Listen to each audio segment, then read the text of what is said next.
নমস্কার, সবাইকে স্বাগত জানাচ্ছি তোমাদের ইউটিউব চ্যানেল ডব্লিউবি জব রিপোর্টে। তোমাদের জন্য গুরুত্বপূর্ণ একটা ভিডিও নিয়ে চলে এসেছি।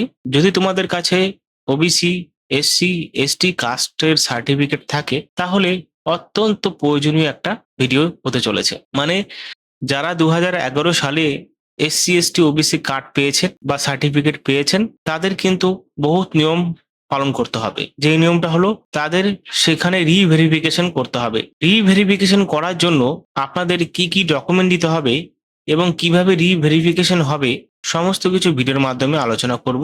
ভিডিওটি প্রথম থেকে লাস্ট পর্যন্ত সবাইকে দেখার অনুরোধ রইল। তো চলো ভিডিও শুরু করা যাক। তো কাস্ট সার্টিফিকেট বলতে এসসি, এসটি, ওবিসি এই সমস্ত কাস্ট সার্টিফিকেট যদি 2011 ইস্যু করা থাকে তাহলে আপনাদের রিভেরিফিকেশন করতে হবে।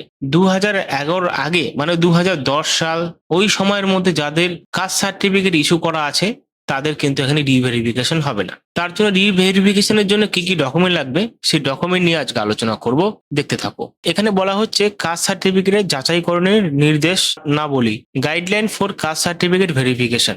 2011 সালের পরের সার্টিফিকেট ধারকদের জন্য এটা। এখানে আরো বলেছে 2011 সালের পরের ইস্যু করা কাস্ট সার্টিফিকেট যাচাইকরণের ভেরিফিকেশনের জন্য আবেদনকারীকে নিচে উল্লিখিত নথিপত্রগুলো জেরক্স সাথে আনতে হবে। কি কি আনতে হবে? আধার কার্ড, ভোটার কার্ড, বিদ্যালয়ের সার্টিফিকেট মানে স্কুল সার্টিফিকেট এবং বার্থ সার্টিফিকেট অথবা মাধ্যমিকের অ্যাডমিট কার্ড।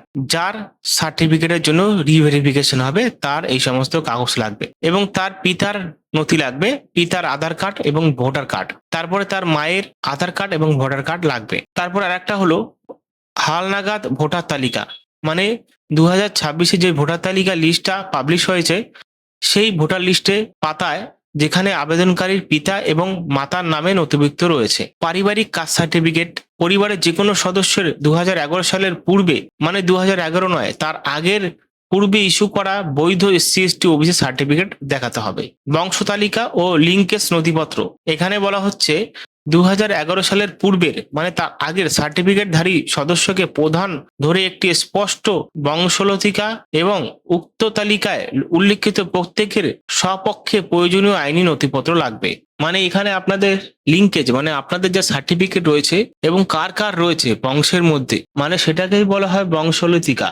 তাদের সার্টিফিকেট এখানে কিন্তু ইস্যু করাতে বলা হচ্ছে, যেটা 2011 সালের আগে হতে হবে। তারপর ওবিসিদের জন্য বিশেষ নির্দেশ দেওয়া হয়েছে, এটা সমস্ত জায়গায় আলাদা আলাদা। 3 বছরের পারিবারিক গড় আয়ের মানে গড় আয়ের ইনকাম সার্টিফিকেট জমা দিতে হবে।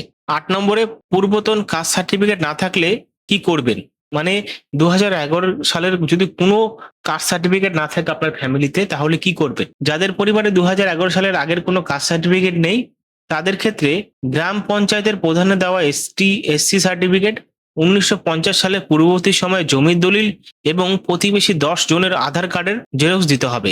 সাথে 1 কপি পাসপোর্ট সাইজের ছবি দিতে হবে এবং জমা দেওয়ার প্রত্যেকটি নথির জেরক্স কপিতে আবেদনকারীর সেলফ অ্যাটেস্টেড মানে নিজের সই থাকতে হবে। তো আশা করি বুঝতে পেরেছেন, কিন্তু এটা বুঝে নিন যে বংশ তালিকা এটা অনেকে বুঝতে পারেননি। যেটা বলা হচ্ছে 2011 সালের পূর্বের মানে তার আগের আপনার বংশলতিকার যে সমস্ত মেম্বার রয়েছে এবং আস্তে আস্তে তাদের এসসি সার্টিফিকেট যাদের কাছে রয়েছে তাদের এসসি সার্টিফিকেট ধরেই তো বানায়। তো সেক্ষেত্রে তাদের এসসি সার্টিফিকেটের যেটা হবে সেটা কিন্তু 2011 ইস্যু হলে হবে না, তার আগের ইস্যু হতে হবে। আশা করি আপনাদের বুঝাতে পারলাম ভিডিওটি।